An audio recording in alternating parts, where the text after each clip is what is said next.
There are no silver bullets in sales. You do the right things with the right people the right number of times, and success comes in kind of in a natural way. And that's what you want.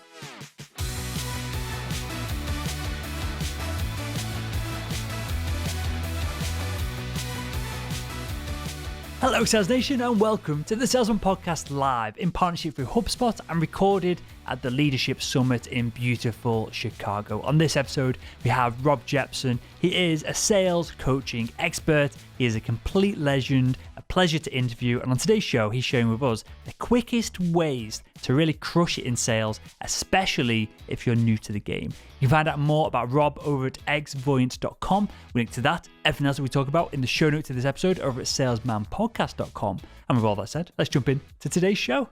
Rob, thanks for joining us again on the Salesman Podcast Live. You're the first guest to come on twice, so I appreciate that, mate. Will, I'm so excited to be here. It's great. You've done a great job. I think Sales Nation is an awesome audience. And what a better place than at the AAISP National Leadership Summit for us to connect and talk about helping salespeople level up. For sure. We took the words out of my mouth. That's exactly what we're going to talk about in today's show. But we're going to frame it. And let me set the scene for you here, just super cleanly and simply we've got a new member listening, new member of Sales Nation. They've just either graduated or perhaps even they've just changed roles and they've got that first sales job. They're super excited. There's potential for great commission. And, you know, I'm getting excited even talking about it. Let's go sell something. Yeah. Well, I remember that moment where I got my first medical device sales role. And I got in there, I've talked about it on the show before. I had no idea what I was doing. And luckily for me, it was a company that is super strongly branded within that space. And so I didn't really have to do much. Surgeons were buying from me from the get-go because of that. So I was lucky, but there's going to be people who need to rely on their wits and their skills and the art of sales as well. So for that individual who's listening, what's the best place to start?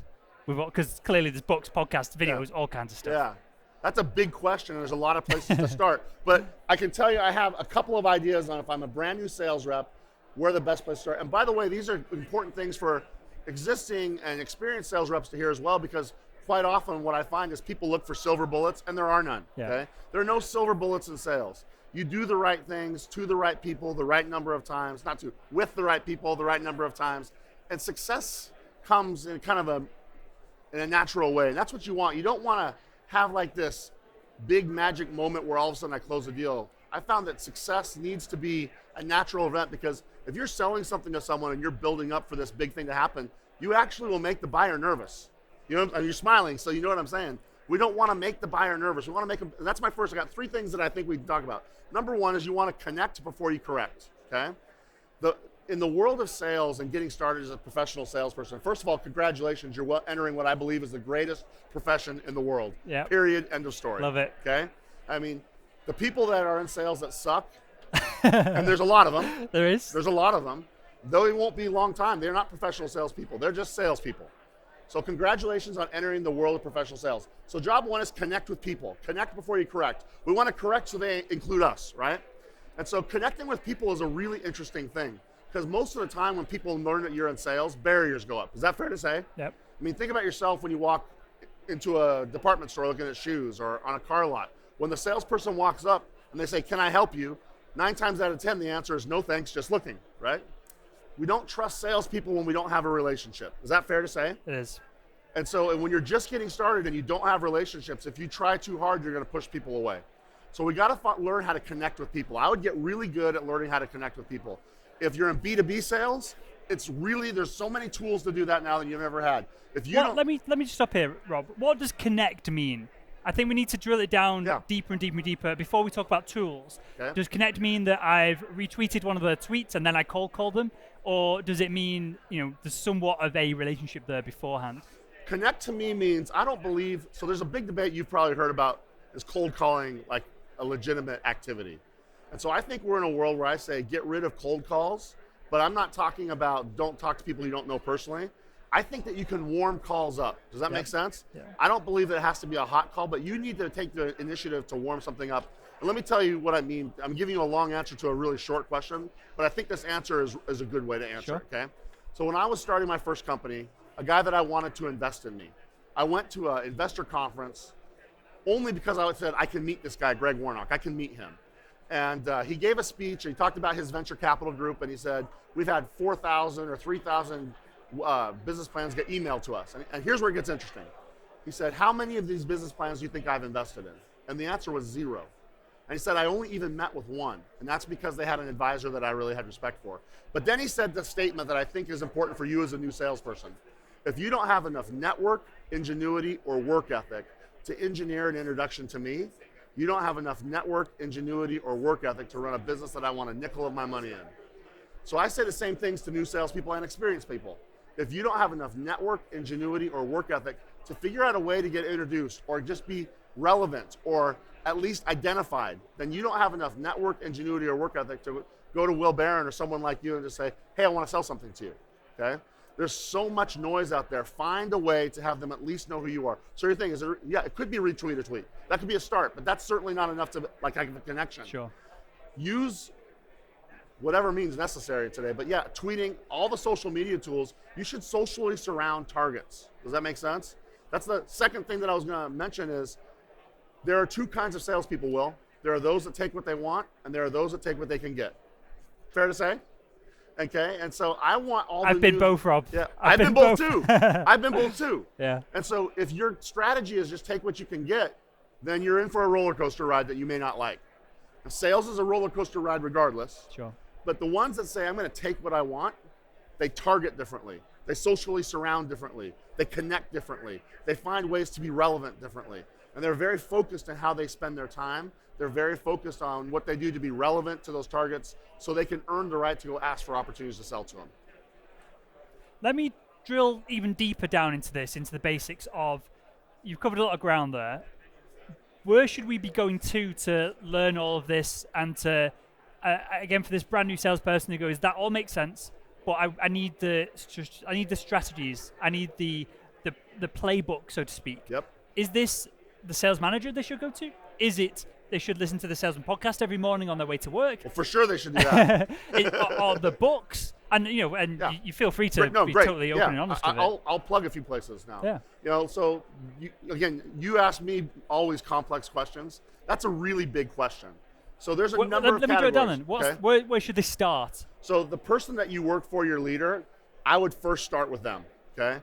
Because there's a number of things that you're going to need to do to be successful as a salesperson. I would start with your leader on who are the people that are the best fit. So you want to fish where the fish are. One of the biggest mistakes that salespeople make is they don't spend their time in the right target market fit, right? And so your leader is a good place to start. Now that's not the end all be all. There are going to be good leaders and bad leaders. I hope that when you start, you have a good one. No promises, right? But you for sure need to start there because their job is to help you get better. And so many times they don't do enough coaching and training and leading just because they're busy. My experience has been if you reach out for coaching, you're going to get it. No promises on how good it'll be, but I would start there. That's a start. Start with your leader. Who are the targets? What's the profile of a good fit? Who are they? What do they like? People are situational buyers. I've done a lot of work for people in the hospitality industry, and that's a great way to look at it. So when I travel a lot for business, I'm here on business now. I'm a business traveler. I'm here for business.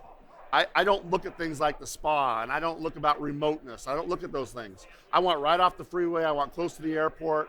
I want free internet when I'm there. I want a bed that's going to be good. I want the ability to get like food if I come in early or have to leave late.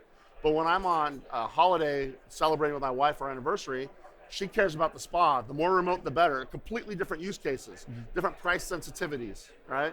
And so you need to understand your buyer's motives. That was the third thing I was going to talk about is what's the motive? Why are they talking to you? And so, I want to talk about what you do with that. And my number one skill is called dollarizing. We'll get there, but every buyer has its own motive. You need to understand why would they ever want to talk to you in the first place? Because they're busy. And salespeople are better than ever before. There's more sales people than ever before. There are tools that inundate buyers with information and it pisses them off, frankly.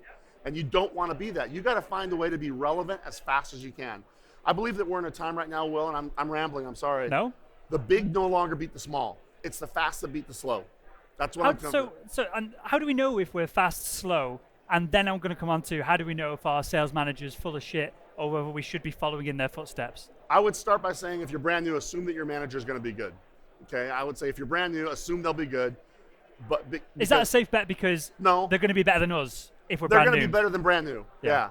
And that's why I say if you're brand new, and here's the other thing, you want to get off on the right foot with your boss. Yeah. That's an important relationship. Is that a fair thing to say? It is, because I don't know about yourself, but I've been in, if we call it a relationships with sales managers where it's not been so great. And it's mainly my fault in that I would always hit target, but I was a pain in the ass to manage. And we've talked about this before in other podcast episodes. And so I've been on the receiving end of a sales manager that, kind of puts up with you, but isn't there to coach you and help you, and they're not on your side. Which is why I'd say assume they'll be good to start. Yeah. Because early on in your career, that's a relationship that you want them to take a vested interest in helping you succeed. And they're a leader for a reason. They must have done something well. And so Emerson has that quote, every man is in some way my superior, and this I can learn. Yeah. Right? Find what that thing is that they can help you learn. And that's a good attitude in general. Everyone can help you learn something. And if you early on in your career have a leader that really, really wants you to win, rather than let's see how this works out, right? Because it could go either way really fast. Yeah. Then your chances of getting help go up. Your chances of getting good leads go up. Your chances, I go back to my start. My start, longer ago than I want to admit. My first big deal, it was closed by my leader. But he made me think that I closed it. But I know now, he closed that thing for me. And it sent me off. I was like you, I got so excited. I was excited for my first career, my first thing in sales, but my first commission check was so awesome, right? It was so awesome. And so my leader actually closed that for me. He did it in a way that made me think that I did it. But now that I've been around, I know exactly what he did. He closed that for me, but it sent me off on this rocket ship because he helped me win quick. And that would be another thing that I would say, and I'm sorry we're scattering, you want to find quick wins. And you can do that. You can find quick wins. In fact, ask your manager. So what would be an example of a quick win? Because clearly smashing your target 12 months down the line, that's not the best place to aim for, is it? Yeah, that's not it. That's going to take time, right? And so I look at that. That's a great question. Again, it comes back to your target market. And I'm going to tell another story about me. When I first started in sales, my first boss that closed that deal for me said our fastest deal we've ever had was in 6 months. It was a long sales cycle. Yeah. It took 6 months. That's the very fastest someone's ever closed a deal when they came there. So I immediately set a goal, I'm going to get 1 in 4. And I asked him, I said, who did the 6 months? And he said, that was me. And I said, I'm going to get better. I'm going to beat that. And he laughed. He goes, I hope you do. That created this really interesting relationship between us. And so I'm pausing for a second. Success comes from 2 things, I think, Will. There's 4 levers that make a sales organization get better. It's, are they hiring the right people? Do they have the right motivation? How skillful are they? And the last is, what do they think their role is? I like to play a game and say, which one do you think moves the needle the fastest? And everybody guesses it's either motivated people that are out there pushing hard or higher skilled people that just know what the frick they're doing, right? The answer is actually role. Role moves the needle fastest, and here's why. What you think your role is drives how you spend your time. It drives what you define as a high value activity versus a low value activity. So maybe this took a long time to get here. The best thing we can do as salespeople is learn what are the high value activities in this job specifically, but also as a salesperson, because they'll be a little bit different in every job. And if you can do more high value activities and fewer low value activities, you'll win. And how do we uncover that? Again, without necessarily going to our sales manager and asking that question, because that makes us look somewhat, a good coach should say, fine, I'll go through it and put it to one side. But there's definitely an element here of you don't want to look too silly in front of a new sales manager. No, that's for sure. I get that. So that's when, I would lay out, like, here's my plan for the week. And I would ask them, how would you modify that? Sure. That's one place. But I would also talk to my colleagues. I would find out who's the top person and say, I'm going to model awesomeness. That's what awesome looks like. I'm going to model that. I'm going to get there, and then I'll get my own thing. But again, I'm looking at this through the lens of brand new, is what we're talking about. And I want to know, what does awesome look like?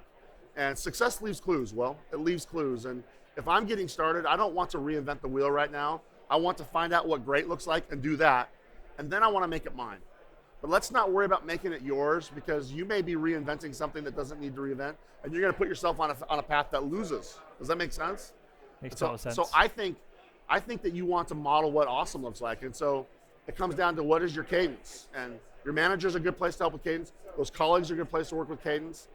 And what you want to make sure you're doing is more high-value activities and fewer low-value activities. And quite often, there's not that many high-value activities.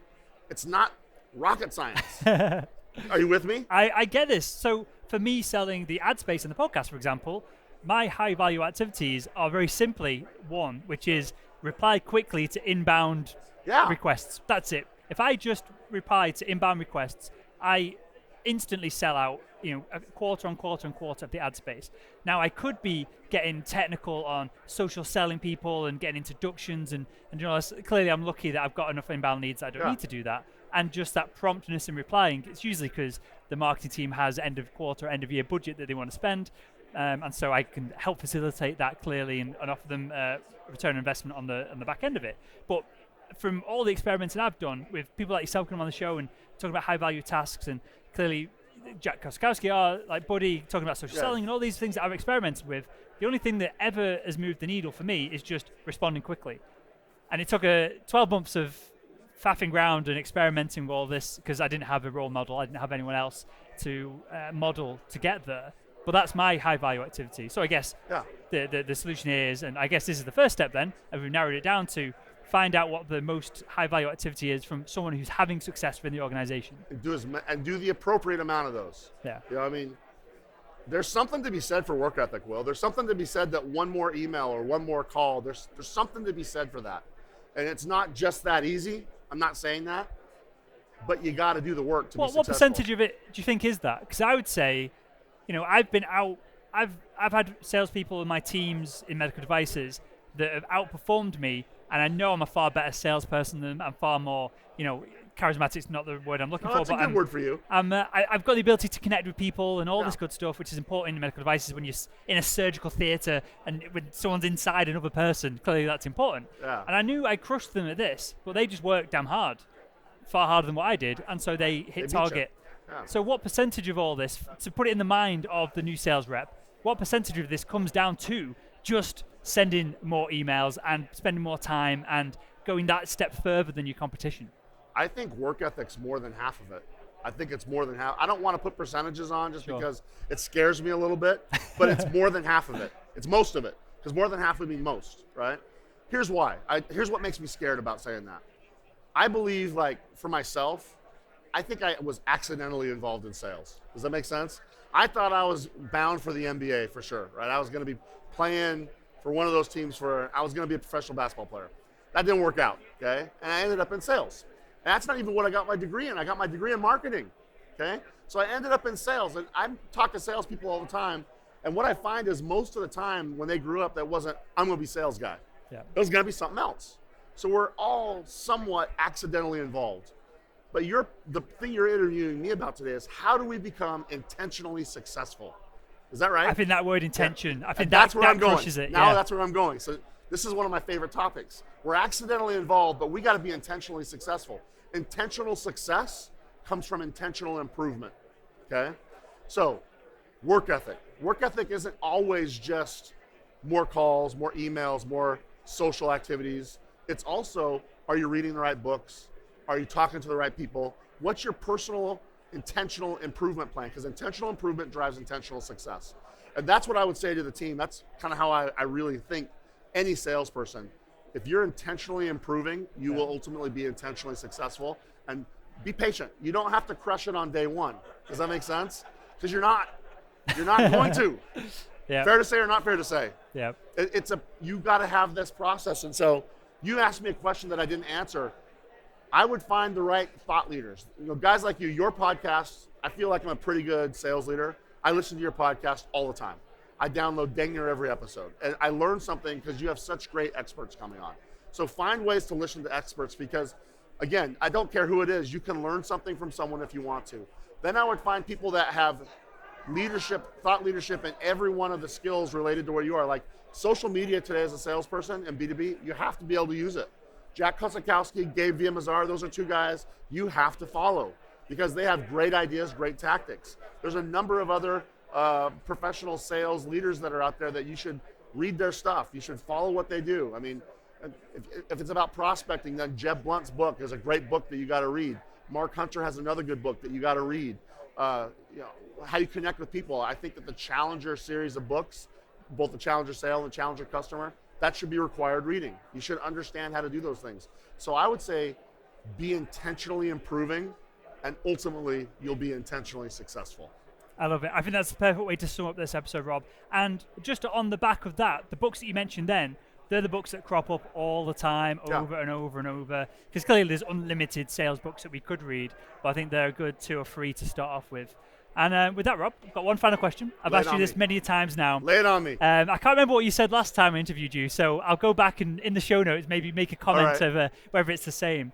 But if you could go back in time and speak to your younger self, what would be the one piece of advice you'd give him to help him become better at selling? So I've given you 2 different answers the 2 times you've asked me that, and those are both good ones, okay? One was bet on myself, the other was make a point without making an enemy. Yeah. I'm gonna give you a third one, because I look back a lot and say, dang, if I could just do something different. I'll tell you what it is. I would be really aware of how I use my professional segments, okay? You only have a certain number of professional segments in your career. What is a professional segment? You got your 20s, you got your 30s, you got your 40s, right? And you have a certain number of cycles in your career. We all have the same amount of time. I wish that I'd been more intentional on how I'd use the early days for me, because you want to look back on your career and say, I built that. Like, you're going to be able to look back and say, I built the #1 podcast in the world. Then you're going to go on to build other things. Be intentional on how you use those cycles. In the early days, I wish I just said, I'm here to figure out what I want to be good at. And then in the next phase, be the best in the world at it. And then in the final phase, kill it, crush it. Just make so much money off of it. Everybody wants to do that money-making part, but we don't realize, learn what you want to be great at, figure out how to be the best in the world, and then beat the shit out of it. Let's wrap up with this. Let's put this in context for the brand new sales professionals listening now. What should the so they got the job, congratulations, that's awesome. What should the 5 or 10 year goal, and they're somewhat committed, obviously you don't know until you've done the role for a little bit, that's fair to say, but for that 5-10 year commitment to be within that specific industry, should their goal be to be a mini thought leader within their industry? Yes, why not? Is that the goal that they should be aiming for versus I'm going to hit target?